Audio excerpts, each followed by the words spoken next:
When I started to work on this conference, I started from the beginning and I realized that the effect was discovered in electron microscope. I got some letters from Chambers how it was done. And then I realized that there are people who seriously think that the effect is important for black holes. So now I understand what is the importance of this effect. It goes from almost the smallest things which we can see to the highest thing which we even hardly see today.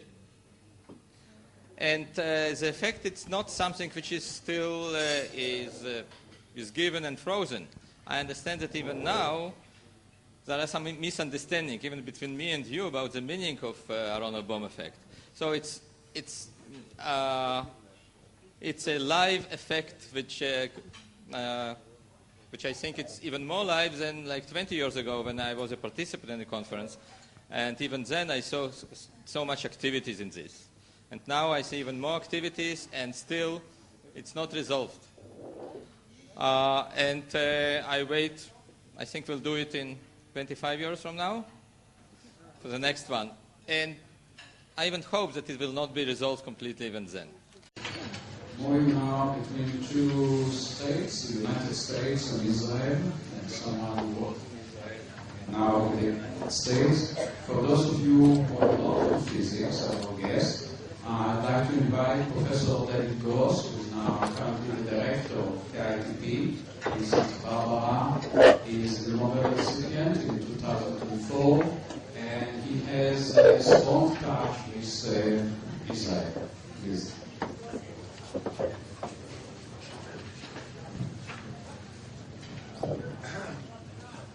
Okay, just a few words. I was invited to this conference, and I'm delighted to come.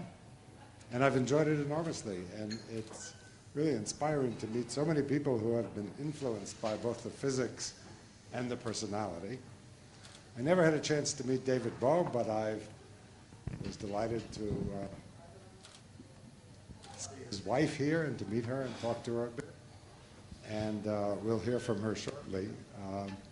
This is very much a family event, and I feel a bit of an outsider, but everyone has been very nice, and the conference has been great. So Yaakir and I, the last few times we've met, we've talked about time. It's one of his favorite subjects and mine, and we have totally different points of view about it. And I was sitting here thinking, you know, because a celebration like this has a lot to do with time. It's 50 years since the AB effect was discovered, and we're right now celebrating it. And David Bohm isn't here, but he was here, and we are here, but we won't be. And we had an interesting conversation about time, Yaakir and I, a few days ago.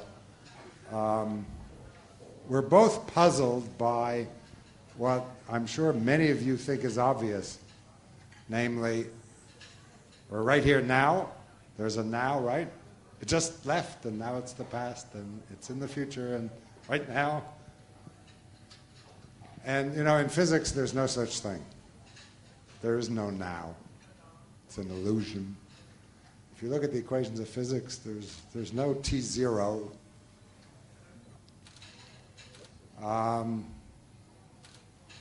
There's nothing really, no point which differentiates the past from the future. In fact, it's hard to make sense out of this whole notion of past and now and future.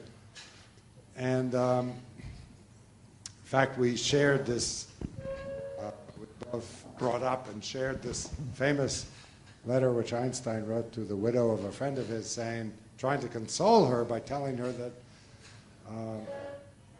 that he feels some sorrow that her husband, who was a good friend of his, passed on to this, but that perhaps it would be some consolation to her to realize that in physics there's no now or past or future, just one whole thing, the space-time, we call it. Past, future, separated by this illusory now. It's just the whole thing. That's what we discuss. That's what we try to understand. And Einstein tried to console her with that thought that the past is as real for physics as the future. And I'm not sure it was consoling, and it's very puzzling. And both of us are puzzled by this. I mean, I actually am on Einstein's side, although I'm sure he was equally puzzled. I think now is an illusion that we have, and we should really think of ourselves as a process. The whole universe is a process. 50 years ago is as real as now, as well as 50 years from now. Anyway, try to get your mind around that. I can't, and I continue to be puzzled by it. But the nice thing about Yakir is that when you talk to him, you realize that,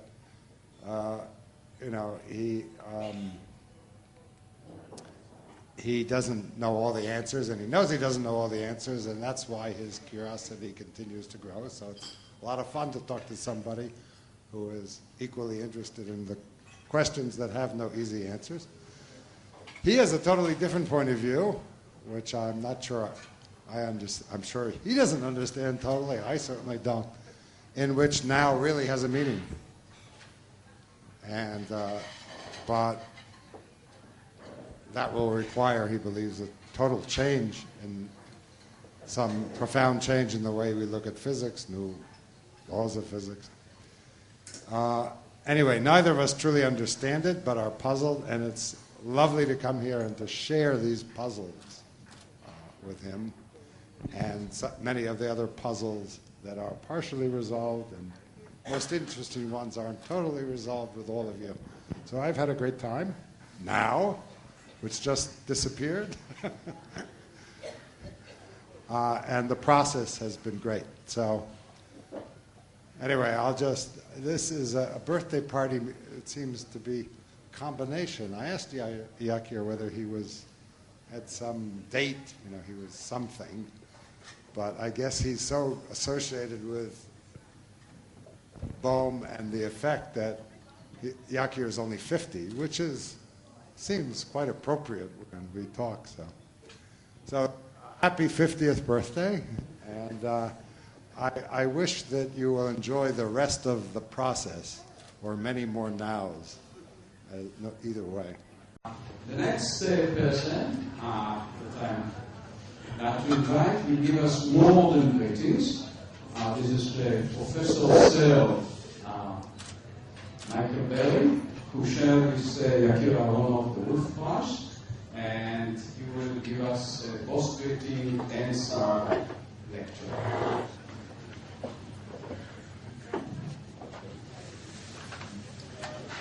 Thank you.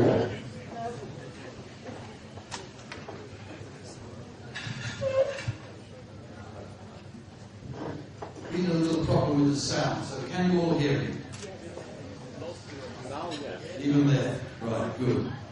Now, most of you know, but some of you might not know, that Bob Chambers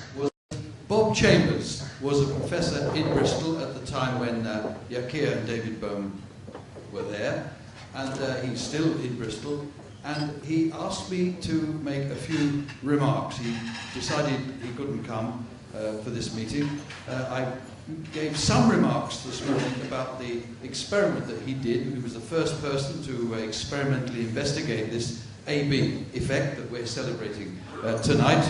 But he's also emailed me some fragments from his affectionate memory of those days. David Bohm's office was next to mine on the ground floor, Bob Chambers writes. I used to hear vigorous discussions going on through the partition. These discussions involved Yakir, of course, David Bohm, and also Gideon Kami. And interjecting now my own comment, I'm very delighted to meet Gideon here. I never met him before. It's a great pleasure that he's here tonight. Now, Bob Chambers again wrote, there was a rumour that they used to tape record their discussions in case they later decided something important had been said. I don't know about that, but I do remember, Bob Chambers writes, David's habit of dropping into my office at about 12:30 on a Saturday morning, just as I was getting ready to go home, and spending the next hour telling me his latest thoughts while my lunch slowly cooled. Later, after David Bohm had moved to Birkbeck, it was said that he was learning Chinese because he thought that the different language structure might lead him to new ways of thinking. Well, that's the end of Bob Chambers' remarks. I should say we are very sorry, of course, that David Bohm isn't here to share these celebrations, but we are very pleased that Sarah Bohm is here. I'm very happy to meet her again, and we'll hear from her a little later. Now come my own remarks, some of which must inevitably be personal. But before that, I want to say something else. Organising meetings is not a natural activity for most physicists.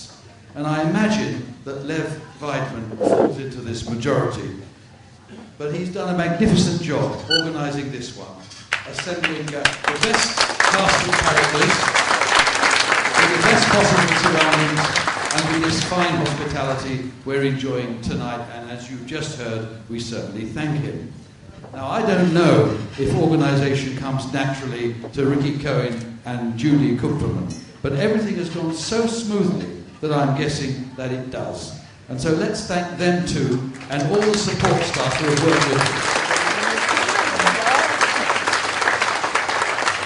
Now, in 1959, when Yakir and David Bohm were discovering their effect in Bristol, I was leaving school and applying to universities to study physics.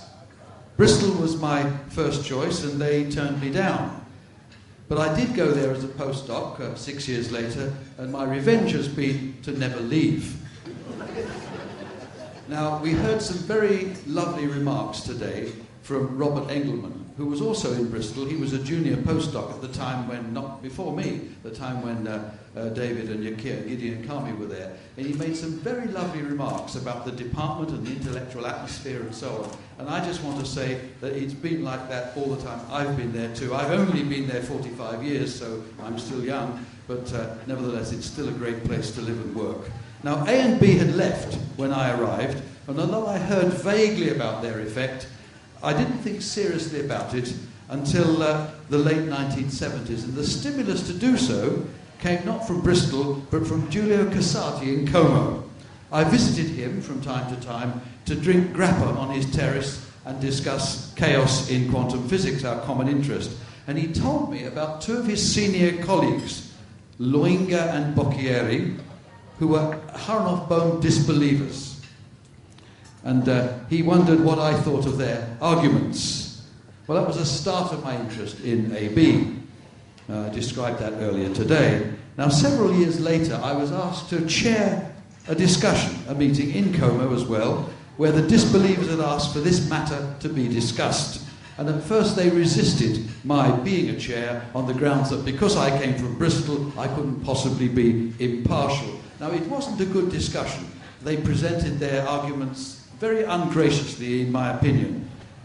Just to tell you, I mean, their paper and their talk was called Again About an Old Stuff, Non-Existence of the AB Effect. And the arguments weren't at all clear. It wasn't a very happy time. I didn't meet Yakir until 1989, after the geometric phase and the connection with AB and all of that. And it was rather late, considering that I'd already been coming to Israel for nearly 8 years. And I was delighted to encounter Yakir. These lightning insights, this enthusiasm for puzzles and paradoxes. Now, it's very dangerous to sum up a person in a few words, especially somebody as complex as Yakir. But here are 3 words that I used in a conference paper developing one of his ideas. Quick, deep, subtle. Now, I think I disappointed him with my lack of interest in chess, and indeed in all matters competitive. We've got different styles of doing science. I do a bit of this and a bit of that. Yakir has consistently focused this diamond point of his intellect on this question of quantum mechanics. What does it mean? What is hidden in it? And so on, with all the great success that we've been hearing about during this meeting. I work pretty much alone, even when I'm collaborating, and Yakir works by talking. I write every word of the papers that have my name on them, even with joint papers. Yakir seems never to put pen to paper, and somehow he persuades his collaborators to do the writing. At least that's the impression he gives now, and it's reinforced by Sandu, what he said earlier, who's my colleague in Bristol now, and who's inherited this same characteristic, both characteristics in fact. I don't know how you manage it, actually. But Lenny Susskind told me, actually, that it wasn't always so. He told me that for the early papers that you and he, Yakir, wrote, you contributed your fair share of the writing. That's what he told me recently. Anyway, in spite of differences, or maybe because of them, or maybe it's uncorrelated, we became friends. We're in a kind of entangled state for several reasons. Although we've never collaborated directly, we can be measured separately, each of us has developed work initiated by the other, and there have been two non-local interactions via the Hewlett-Packard Company and via the Wolf Foundation. So far, only those two. In spite of a tsunami of speculation that ended last week, and I have some opinions about that, and you'll forgive me for giving them here. Now, for half a day, I was excited like everyone else.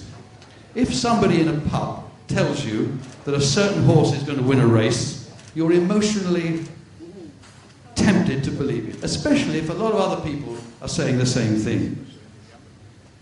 But as soon as you realise it's all a rumour, it's a virus spreading from a single source, you quickly sober, based on baseless statistics, then you sober up. Now, personal disappointments aside, there are two reasons actually to be pleased with the choice that eventually was made. First, because it so definitively discredits the prediction of what I call the fairground fortune tellers. These are the people who say, oh, we are sometimes right. And this is the company Thomson Reuters. I want to say about them, those people, that company, these are the people who have infected the world with the citation disease. You know, they've contaminated, almost single-handed, that company has contaminated our academic life, and we shouldn't forget that. Now, secondly, I think there's wisdom in occasionally recognizing people who are not well known at all as physicists, but whose physics has changed the lives of almost everyone on the planet. So I thought that wasn't a bad choice. Now, one more thing on this subject before I change. I don't usually think of science in national terms, but I'm very happy to make an exception for Ada Yonat. Okay. Now we have another jump in time, and the next reading by Professor Harry Lipkin.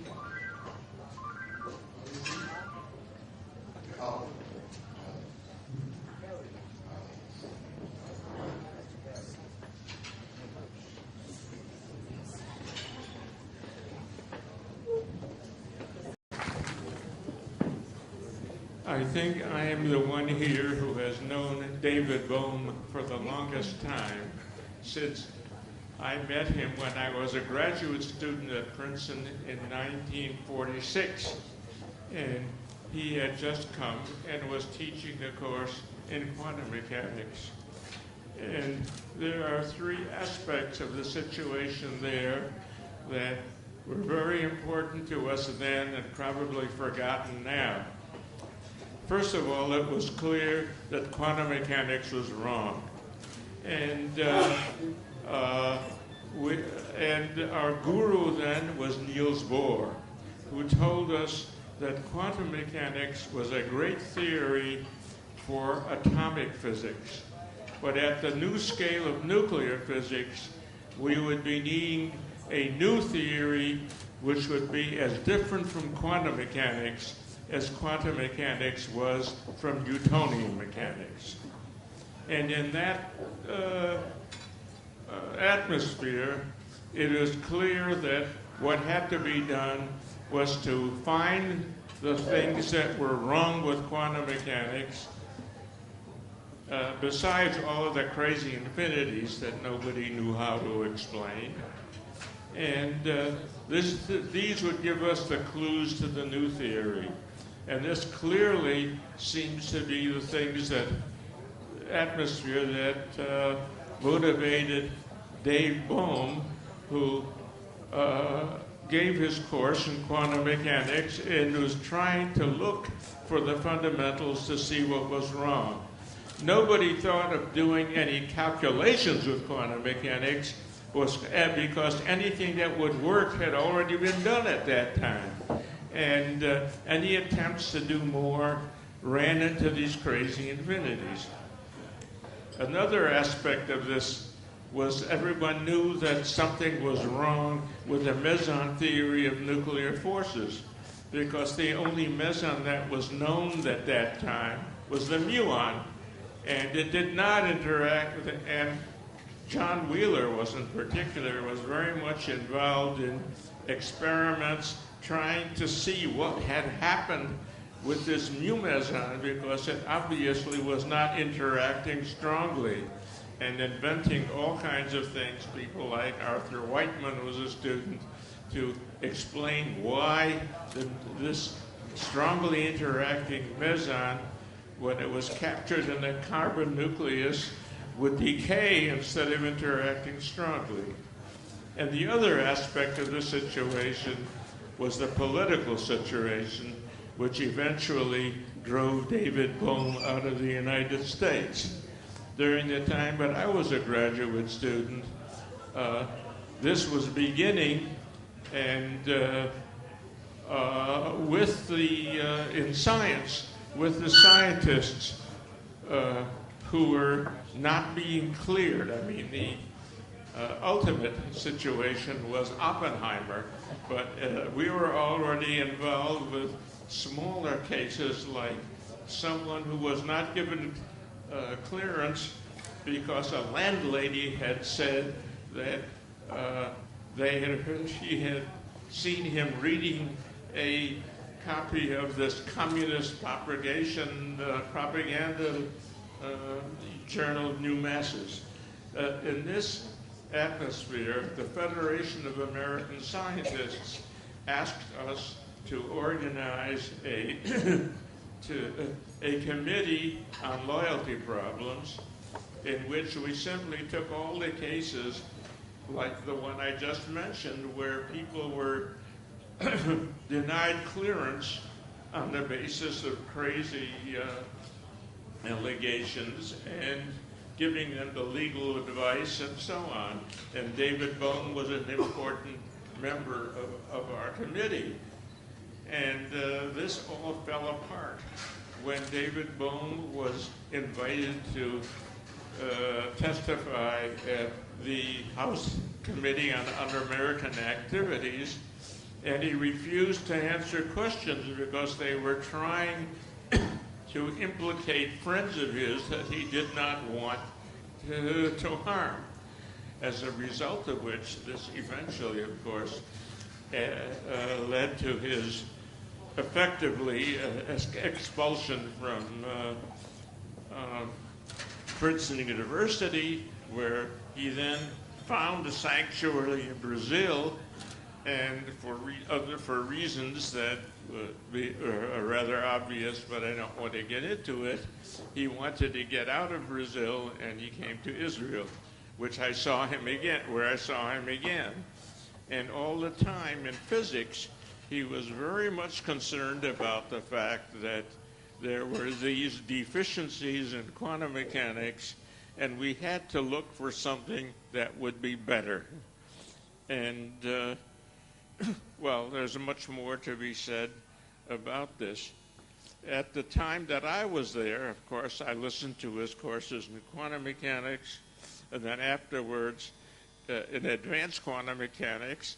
And the way Princeton was organized at that time, he was giving these lectures, but the one way that he could get his lecture notes typed up was because my wife Malka was at that time working as a secretary at the company RCA, and she had plenty of extra time, so she typed up David Bohm's notes. There's much more to be saying about this, but I think this gives you a picture. Just I want to mention that shortly after we were involved in this crisis, the pion had been discovered, and we now knew that the muon had nothing to do with nuclear forces. And at the same time, Feynman and Schwinger and Tominaga had found the answer to the infinities in quantum mechanics, so that it turns out that Bohr's prediction that we needed a new theory which would be as different from quantum mechanics as quantum mechanics was to Newtonian mechanics, that turned out to be wrong. Of course, many of us, including me, were working on, then I was an experimentalist, looking for experiments which would show what was wrong with quantum mechanics. I only found things that agreed with quantum mechanics. I thought I might say a few words about David Bohm, my late husband, as he is the other half of the Aharonov-Bohm effect. Sadly, he isn't here to speak for himself. Not that he ever did say much about himself, as those of you who knew him will remember. I am not a physicist, but I can tell you a little of what it was like to be in the house with them, or walking in the downs in Bristol with the two of them talking away excitedly. One didn't have to understand what they were saying to know that they were having a great time. Dave had come to the Technion from Brazil after leaving the USA. He started to work with Yakir and also, incidentally, with Gidon Kami while they were all at the Technion. After a few years, Dave moved to Bristol University in England, and Yakir and Gidon came with him. It's a long time ago. We were all much younger then, and sadly Dave is no longer with us. They were good times that we had, and fruitful ones, with the men working hard together. Now we are celebrating 50 years of the AB effect. I would like to add my congratulations to Yakir. And to Dave, too. It will be nice to think that he is around somewhere enjoying it all. With much affection and good wishes to Yakir from Sarah. Thank you.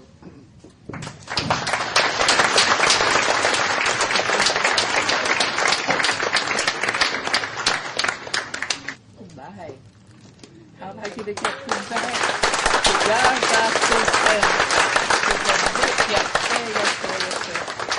And I must say that it really has been wonderful to be with you all, especially Yakir, and his family, and his little granddaughter, his wife, and everyone, and all my friends that I've known for so many years, and all the new friends I've made, which is extraordinary.